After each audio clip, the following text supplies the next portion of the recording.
الحمدللہ رب العالمین۔ سورہ فاتحہ کی پہلی آیت کا ترجمہ ہے، تمام تعریفیں اللہ ہی کے لیے ہیں جو سارے جہانوں کا پروردگار ہے، پالنے والا ہے، پالنہار ہے۔ گزشتہ کل عالمین کے بارے میں تفسیر ہو چکی تھی، اب یہ بتلانا ہے کہ رب کہتے کس کو ہیں، اور کسی بھی انسان کا نام رب رکھنا جائز نہیں، کسی بھی انسان کو رب کہنا جائز نہیں ہے۔ صرف لفظ رب نہیں کہہ سکتے، لیکن رب المال، مال والا کہہ سکتے ہیں۔ صرف رب کا لفظ کسی انسان کے لیے استعمال کرنا جائز نہیں، یہ صرف اللہ کی ذات کے لیے استعمال کیا جاتا ہے۔ الحمدللہ رب العالمین۔ رب کہتے ہیں کسی بھی چیز کو آہستہ آہستہ اس کے اسباب کے ساتھ کمال تک پہنچانے والے، کسی بھی چیز کو آہستہ آہستہ درجہ بدرجہ کمال تک پہنچانے کو رب کہتے ہیں۔ اللہ رب العزت نے اس انسان کی پیدائش کا ذکر کیا ہے 18ویں پارے کے پہلے صفحے پر، تو اللہ نے کہا ہے کہ ہم نے انسان کو پہلے منی کی شکل میں رکھا، پھر جمع ہوا خون بنایا، پھر ہڈیوں کا ڈھانچہ بنایا، اور پھر اس ہڈیوں کے ڈھانچے پر اس کے اوپر چمڑا چڑھا دیا، اور ہم نے انسان کو پیدا کیا۔ اور یہ سارا وقفہ 40 دنوں کے اندر ہوا، اس لیے جماعت کے اندر 40 دن لگائے جاتے ہیں۔ یہاں سے 40 دن کا بھی ثبوت مل گیا آپ کو۔ تو قرآن کریم کے اندر اللہ رب العزت نے رب العالمین کا لفظ لایا، اور نبیوں کی جتنی دعائیں آئی ہیں، چاہے نوح علیہ السلام نے مانگی، آدم علیہ السلام نے مانگی، یا کسی بھی پیغمبر نے قرآن میں جو دعائیں مانگی ہیں، 106 دعا لفظ رب کے ساتھ آئی ہے۔ ربنا لا تؤاخذنا، ربنا اننا سمعنا، ربنا آمنا فاغفر لنا ذنوبنا، ربنا وقنا عذاب النار، ربنا فاغفر لنا ذنوبنا، ساری کی ساری دعا لفظ رب کے ساتھ آئی ہے۔ کیا اس کے اندر اللہ نے سبق دیا ہے انسانوں کو کہ نبیوں نے بھی جو لفظ استعمال کیا دعا مانگنے کے وقت میں، آدم علیہ السلام نے جو سب سے پہلے دعا مانگی تھی، یہ مانگی تھی ربنا ظلمنا انفسنا وان لم تغفر لنا وترحمنا لنکونن من الخاسرین۔ اے ہمارے پروردگار، ہماری پرورش کرنے والے، ہم نے اپنی جانوں پر ظلم کیا، اگر آپ ہمیں معاف نہیں فرمائیں گے، ہم پر رحم نہیں فرمائیں گے، تو ہم نقصان اٹھانے والے میں سے ہو جائیں گے۔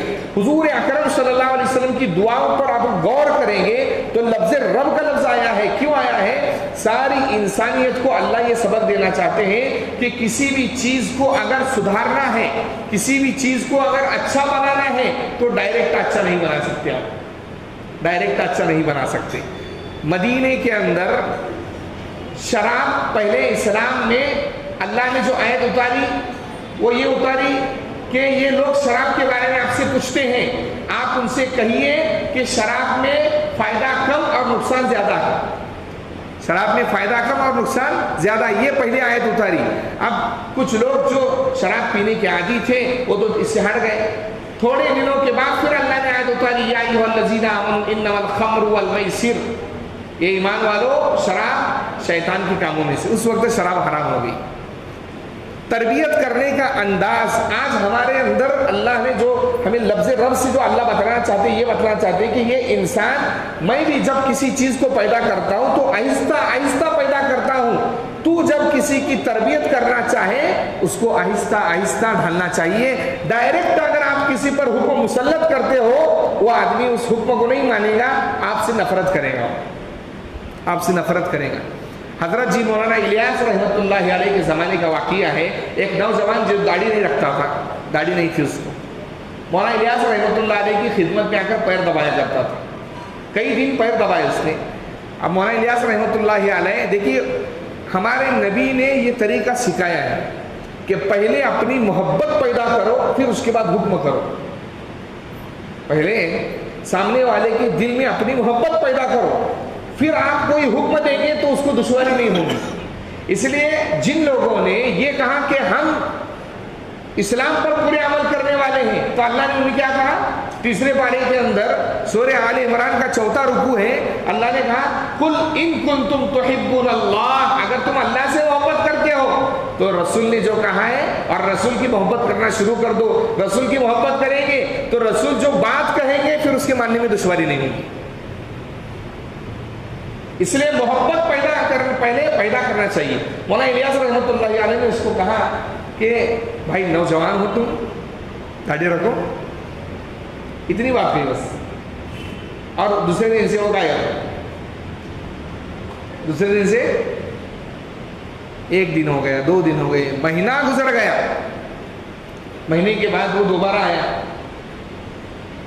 پھر پیر دبانے لگا. مولانا الیاس رحمۃ اللہ علیہ کی نظر پڑی، اس کو بلایا، ادھر آؤ. کہا میں نے جو تم کو جملہ کہا اس سے اگر تمہارے دل کو تکلیف پہنچی ہے تو مجھے معاف کرو. کیا کہا مولانا الیاس رحمۃ اللہ علیہ نے؟ میں نے تم کو جو جملہ کہا اس سے اگر تمہارے دل کو تکلیف پہنچی ہے تو معاف کرو. کیوں؟ بیت اللہ کو گرایا جا سکتا ہے لیکن مومن کے دل کو توڑا نہیں جا سکتا. بیت اللہ کو گرایا جا سکتا ہے لیکن مومن کے دل کو توڑا جا سکتا نہیں، کیونکہ مومن کے دل میں خدا رہتا ہے. بیت اللہ میں خدا نہیں رہتا، وہ تو ہر جگہ ہے.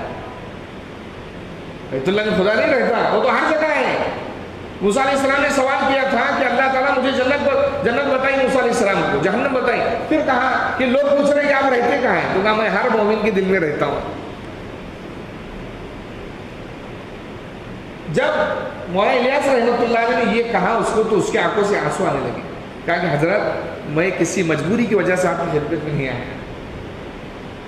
تو خیال اس بات کا کرنا چاہیے ہمیں کہ ہماری محبت سامنے والے کے دل میں پیدا ہو. چھوٹے بچے، نوجوان جو ابھی اسلام کے اندر کاموں کے اندر لگے ہیں، محبت کے ساتھ ان کا برتاؤ ہونا چاہیے. جناب محمد رسول اللہ صلی اللہ علیہ وسلم مسجد نبوی کے اندر بیٹھے تھے. ایک دیہاتی صحابی آئے. صحابہ انتظار میں رہتے تھے کہ کوئی دیہات سے صحابی آئے، اس لیے کہ دیہاتی آدمی کیسا رہتا ہے اس کو عادت قاعدہ معلوم نہیں رہتا ہے. وہ آپ کو نہیں بولیں گا کہ بڑے مولانا علامہ صاحب، نہیں.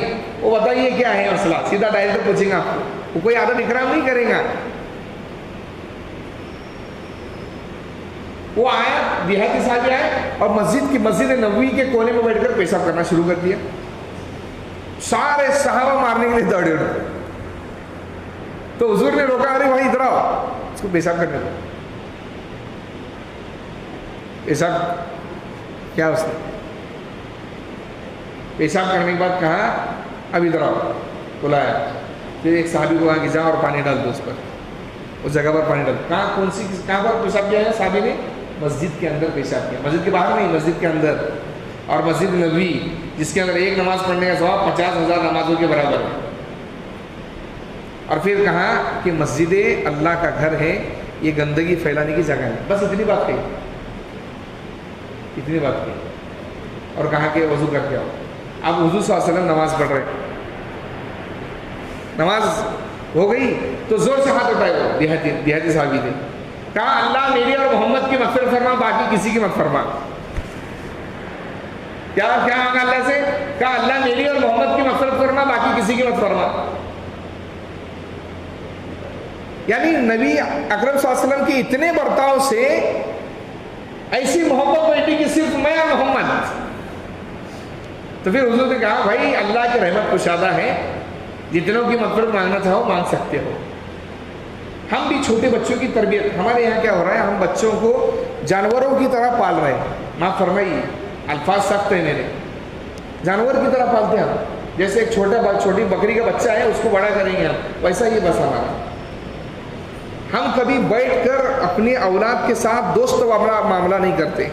ہم دوستی دوسرے لوگوں میں، پرائے لوگوں میں ڈھونڈتے ہیں، جبکہ اپنی اولاد کو دوست بنانا چاہیے. جناب محمد رسول اللہ صلی اللہ علیہ وسلم، یہاں کتنے نانا لوگ ہوں گے اس درمیان، نہ دادا لوگ موجود ہوں گے. حضور اکرم صلی اللہ علیہ وسلم ساری کائنات کے سردار ہیں، لیکن گھر میں جانے کے بعد حسن اور حسین رضی اللہ عنہما کو جب بچے تھے تو اپنے پیٹھ پر بٹا کر گھوڑا بن کر، اونٹ بن کر آپ صلی اللہ علیہ وسلم گھما کرتے تھے، گھومتے تھے. یہ سنت کی اصلاح ادا کی. ہمارے یہاں کیا ہوتا ہے، بچہ اگر تھوڑی شرارت کرے فوراً ہم ڈانٹنا شروع کر دیتے. ابھی 4 دن پہلے مالیگاؤں سے ایک اخبار چھپا، اس کے اندر یہی بچے جو پریشان کر رہے تھے ان کے متعلق مضمون لکھا تھا کہ بچوں کو مارو مت، ڈانٹو مت، ان کو محبت کے ساتھ انعام کی لالچ دو کہ وہ آپ صحیح طرح ہی پڑھیں گے، آپ کو 10 روپے ملیں گے. پھر دیکھو کیسا پڑھتا ہے. یا باپ جو ہے اپنے بازو میں لے کر کھڑا ہو جائے، باپ اپنے اولاد کو لے کر بازو میں کھڑا ہو جائے. تربیت کا انداز. ایک مولانا کے پاس بھرے مجمع کے اندر ایک باپ اپنے لڑکے کو لے کر آیا. اور کیا بولنے لگا کہ مولانا یہ نماز نہیں پڑھتا ہے. اب سارے مجمع میں اس کی برائی کر رہا ہے, باپ اپنی بیٹی کی برائی کر رہا ہے. تو کیا ہوگا, بیٹے کے دل میں باپ کے لیے محبت آئیں گی, نفرت آئیں گی. تو مولانا نے کہا کہ بیٹا تم جس مسجد میں نماز پڑھتے ہو وہاں مت پڑھا کرو, تمہارے ابا جس مسجد میں نماز پڑھتے ہیں وہاں پر نماز پڑھا کرو.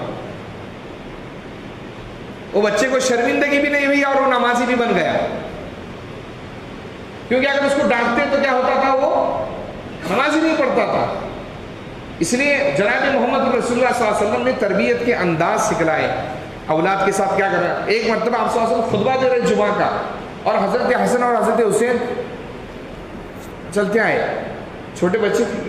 حضور ممبر پر سے اتر کر ان کو لے کر آئے, یہاں بٹھائے ممبر پر, اور کہا انما اموالکم واولادکم فتنہ, مال اور اولاد آزمائش کا سامان ہے.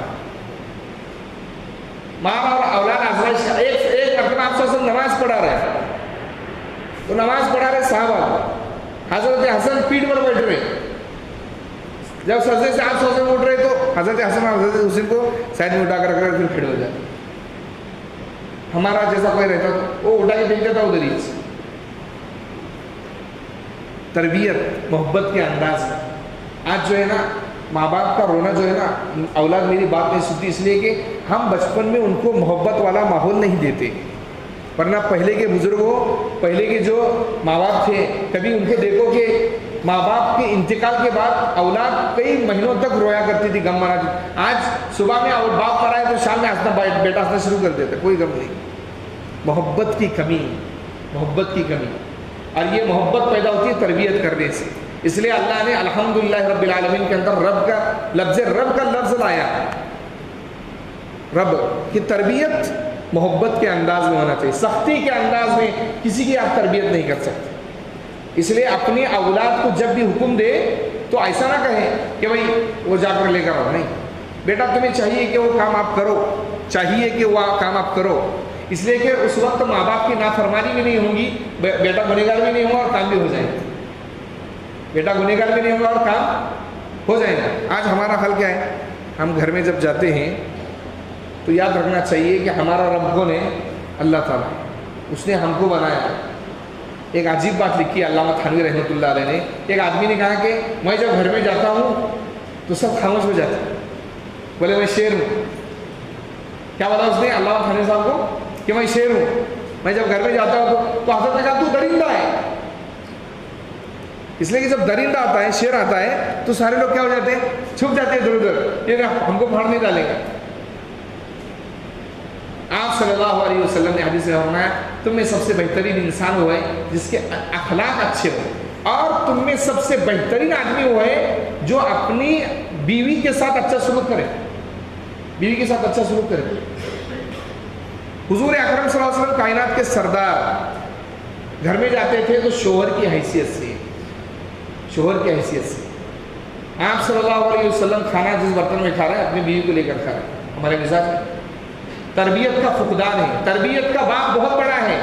اولاد کے لیے کیا تربیت ہونا چاہیے, بچوں کے لیے کیا تربیت ہونا چاہیے, دوستوں کی تربیت کیسی کرنا چاہیے, اسٹوڈنٹ کی تربیت کیسا کرنا چاہیے. اگر اس بات کو آپ پڑھیں گے تو حضور اکرم صلی اللہ علیہ وسلم کی قیمتی نصیحتیں آپ کو ملیں گی.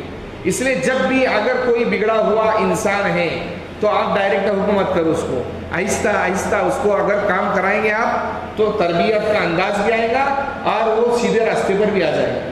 تو قرآن کریم کے اس لفظ کے ذریعے رب العالمین اللہ نے کہا ہم کسی بھی چیز کو ڈائریکٹ نہیں بناتے, آہستہ آہستہ پروان چڑھاتے ہیں. تو انسان کو سبق دیا کہ یہ انسان دنیا کا کوئی بھی کام, کوئی بھی کام, کسی کو اچھا بنانا ہو, کوئی کام کرنا ہو تو اس کے اندر بھی جلد بازی مت کر. اس لیے کہ جلد بازی کس کی طرف سے آتی ہے, شیطان کی طرف سے آتی ہے. التعجل من الشیطان والتعنی من الرحمن حدیث میں آیا جلد بازی کرنا شیطان کا کام ہے اور اطمینان سے کرنا یہ اللہ تعالیٰ کی طرف سے ہوتا ہے. اس لیے لفظ رب کے ذریعے ہم سب پر لاگو ہوتا ہے کہ ہم اپنے گھروں کے اندر اپنی بیوی کے ساتھ, اپنے بچوں کے ساتھ تربیت کا وہ انداز اختیار کریں جس کے اندر بچوں کو تکلیف نہ ہو. پھر بچہ آہستہ آہستہ آپ کے ساتھ, یہ موبائل جو فتنہ ہے اس کو آپ اگر آپ دور رکھیں گے تو انشاءاللہ بہت ساری تربیت کی چیزیں آپ سیکھ جائیں گے.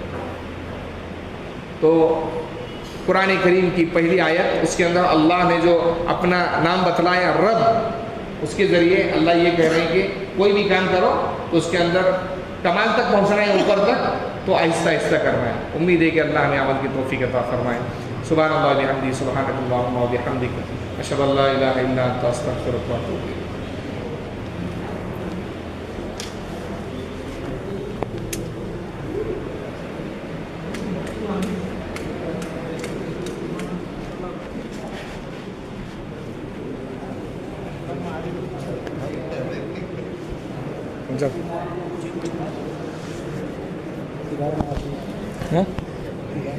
ہاں